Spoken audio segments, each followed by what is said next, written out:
నానిపై దాడి కేసులో ప్రధాన నిందితులు భానుకుమార్ రెడ్డి, గణపతి రెడ్డిలను పోలీసులు అరెస్ట్ చేశారు.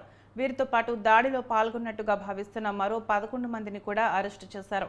ఈ 13 మందిని పోలీసులు తిరుపతి ఏడీజే కోర్టులో హాజరుపరచగా న్యాయమూర్తి 14 రోజుల రిమాండ్ విధించారు. దాంతో నిందితులను చిత్తూరు సబ్ జైలుకు తరలించారు.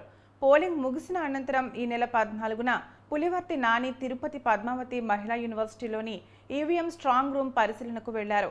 ఈ సందర్భంగా ఆయనపై వైసీపీ మద్దతుదారులు దాడికి పాల్పడ్డారు. ఈ దాడిలో గాయపడిన పులివర్తి నాని త్రుటిలో ప్రాణాపాయం నుంచి తప్పించుకున్నారు.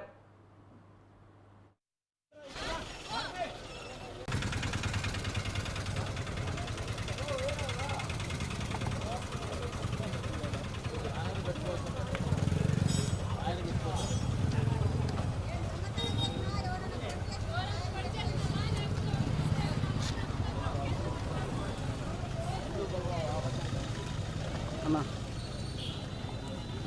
అన్నా బాబా తీసుకెళ్ళిపోతున్నా మీడియా